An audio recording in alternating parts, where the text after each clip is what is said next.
భారతదేశ ప్రజా సంస్కృతి కళాకారులతోటి మమేకమై ముఖ్యంగా తెలుగు రాష్ట్రాలలో తెలంగాణ కళాకారులతోటి కలిసి పాడుతూ ఆడుతూ కొట్లాడుతూ కొనసాగుతున్న మాస్టర్జీ గత 50 ఏళ్లకెళ్ళి మాస్టర్జీ తన ప్రత్యేకతను తన సాంస్కృతిక పోరాటాన్ని చూపెడుతున్నాడు.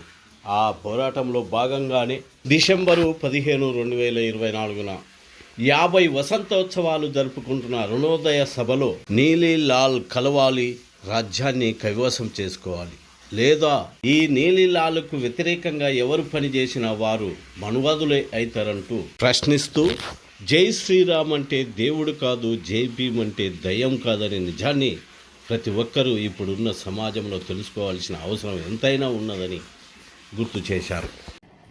మరి 50 సంవత్సరాలు ఒక సంస్థ నడవడం అనేది అది గట్టి సంకల్పము, గొప్ప నిబద్ధత ఉంటే సాధ్యం కాదు.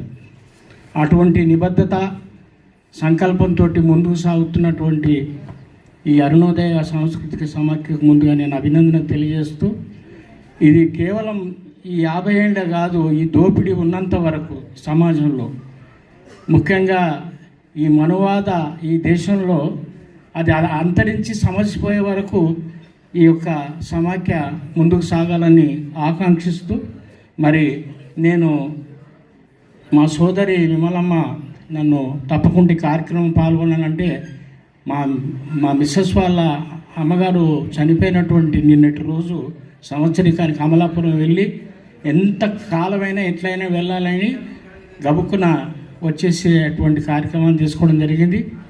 మరి మిత్రులారా, నేను ఎక్కువ ఒక 5 అంశాల మీద మాట్లాడి ముగిద్దామనేది నా ఆలోచన. ఎందుకంటే ముందుగాల ఈ పెద్దలు మాట్లాడిందంతా విన్న తర్వాత ఎక్కువసేపు ఈ విషయాలు చెప్పకుండా ఒక ఆల్టర్నేటివ్ కల్చర్ కావాలని అంటున్నాం మనం అందరం. ఆల్టర్నేటివ్ కల్చర్ కోసం ఆర్ఎస్ఎస్ వాళ్ళు చేస్తున్నంత గొప్పగా మనం చేస్తే తప్పకుండా వస్తుంది. అది గ్రామ స్థాయి నుంచి చిన్నపిల్లల స్థాయి నుంచి రావాలని పెద్దలు చెప్పారు, చాలా కరెక్టు. అది క్రైస్తవులు, ముస్లింలు, సోకాళ్ళు ఈ మనువాదులు చేస్తూ ఉంటారు రకరకాల పేర్లతోటి. సండే స్కూల్స్ అని, లేకుంటే వాళ్ళకు సంబంధించినటువంటి ఆలిఫ్ బే తేసే ఇవన్నీ నేర్పడం కోసమని. అట్లాగే మన వాళ్ళు మరి గాయత్రి మంత్రాల పేరుతోటి, ఆ మంత్రాల పేరుతోటి బ్రహ్మాండంగా వాళ్ళ సమాజాన్ని వాళ్ళు ఇంటాక్ట్ పెట్టుకుంటారు. మనకే లేదు, నానాజాతి సమితి మనది. ఈ నానాజాతి సమితిని ఏకీకృతం చేయాలంటేనంటే నాకు తోచినటువంటి మూలవాసుల సిద్ధాంతంలో నేను ప్రస్తావిస్తున్నటువంటి, మరి ఇప్పుడు నా సోదరు అన్నట్టు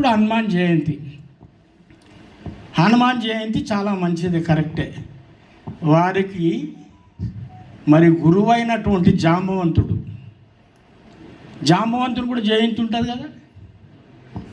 మాకు జాంబవ పురాణాలు చెప్తాడంటే మొట్టమొదలు పుట్టినోడు ఈ యొక్క అఖండ భారతదేశంలో, ముఖ్యంగా ఈ జంబూద్వీప కల్పంలో మొట్టమొదలు పుట్టినోడు జాంబవంతుడు. ఆనికి పుట్టినోళ్ళే మిగతా వాళ్ళందరూ. ఇక్కడ కులాలతో సంబంధం లేదు మిత్రులారా. కమ్మ, ఎరకలి, యానాది, గొల్ల, గౌడ, సత్తర్, సవాద, కమ్మ, రెడ్డి అందరూ కూడా జాంబవంతుని వారసులే. మీరు నమ్మితే, మీ పురాణాలన్నీ రామాయణాలను నమ్మితే ఇది నమ్మాలి. జాంబవంతుడు మరి రామాయణంలో ఉన్నాడు, జాంబవంతుడు కలియుగంలో కాకుండా రామాయణంలో మహాభారతంలో ఉన్నాడు. కృష్ణునితో పోరాడాడు, రామునికి దారి చూపెట్టాడు. వాడు ఎంత గొప్పవాడు, ఎంత వయసు ఉన్నాడు, ఏం కథ.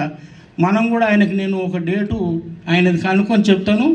జాంబవంతుని డేట్ కూడా మనం రేపటి నుంచి, ఇది ఆల్టర్నేటివ్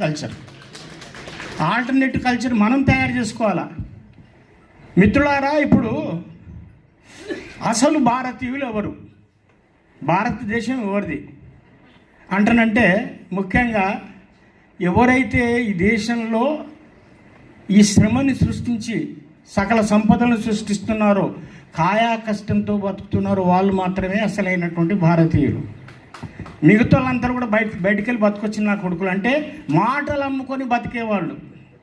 వాళ్ళు శారీరక శ్రమ చేయరు, చుక్క చెమట ఒకనాడు ఎన్నడైనా సుఖ చెమటగార్చి నీవు అరే దుక్కి దున్నలేదు ఏ మొక్క నాటలేదు పంట పండిన నాడు వచ్చి పొలమంతా కలియదిరిగి 10 బస్తల ధాన్యం కొడుకో పంటకు తీసుకెళ్తావు బడి మాదే గుడి మాదే భారతదేశం మాదే సకల సంపదలిచ్చే భూతల్లి ఒడి మాదే తడి అంటూ మడి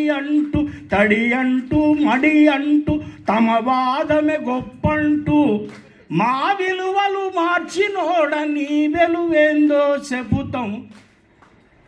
నానా మనము వాడు ఒక గీత గీసిండు సనాతన ధర్మం అంట. వాడు అన్నాడు గిట్టినారే ఈ గీతం దుడుపుకుంటుందని చిన్న చేయాలన్నాడు. మన దేశంలో అందరూ కూడా చార్వాకులు బుద్ధుడు ఆ లోకాయుతులు అందరూ గీతను చిన్న చేసి ట్రిక్ ఎప్పుడో చెప్పిపోయారు. ఏం లేదు దానికంటే ఒక పెద్ద గీత గీస్తే ఆ చిన్నగా అయిపోయింది. ఈ పెద్దగా గీసే గీత ఏంటంటే మనది పురాతన ధర్మం, అది సనాతన ధర్మం. అంటే మొన్న వచ్చింది 3000-4000 సంవత్సరాలు, కానీ మనది కొన్ని వేల సంవత్సరాల కింద వచ్చినటువంటి ధర్మం. దాన్నే పురాతన ధర్మం అన్నాం. పురాతన ధర్మం ఏం చెప్పిందో మేము చెప్తా ఉన్నాం పాటలలో. ఈ దేశవాసులం మేము విభీషణాదులము కాము. విభీషణుడు అరే నీకు రాజ్యం ఇస్తా అంటే నా అన్నని చంపించున్నాడు. గాడగిడ కొడతావా నువ్వు సీదా బొడ్లో కొడితే బాగా చచ్చిపోతాడు అన్నాడు. ఈ రాముడు ఏంటంటే అన్ని చెప్పుడు మాటలు చెట్టు సాటికి వెళ్ళి చంపడము, ముక్కు చెవులు పోయడము, కడుపులో ఆడి చెప్తే కొట్టడము, సొంతంగా ఏంది లేదు రాముడు. అయ్యా మరి ఇటువంటి రాముడు ఈయన ఇప్పుడు మనకు ఆరాధ్య దైవం. అయ్యా మిత్రులారా, ఈ యొక్క చిన్న గీత చేసే కార్యక్రమం చేద్దాం. ఆల్టర్నేటివ్ కల్చర్ మేము 93 నుంచి ఆల్టర్నేటివ్ కల్చర్ చేస్తున్నాం.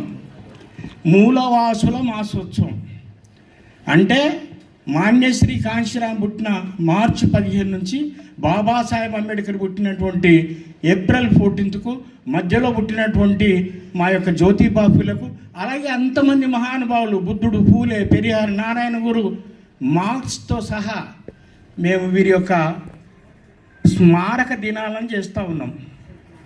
మరి మిత్రులారా, ఆ స్మారక దినాల్లో భాగం మనం కలిసి పనిచేద్దామా? మనం కలిసి పనిచేయాల్సినటువంటి కూర్చో మనము కలిసి పనిచేయాల్సినటువంటి అవసరం ఉందా లేదా?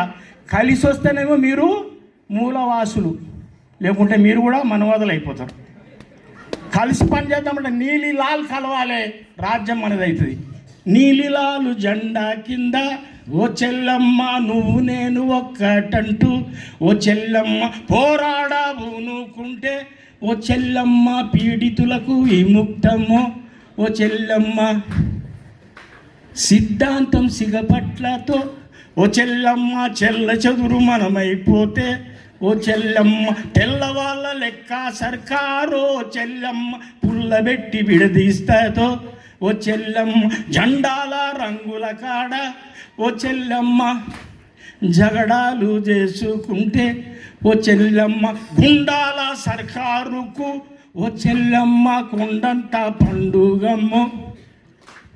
మనిషి గుండె నడవాలంటే ఓ చెల్లమ్మ సిరలు దమనులు ఉండాలమ్మో, ఓ చెల్లమ్మ ఈ మనిషి గుండె నడవాలంటే ఓ చెల్లమ్మ సిరలు దమనులు ఉండాలమ్మో, ఓ చెల్లమ్మ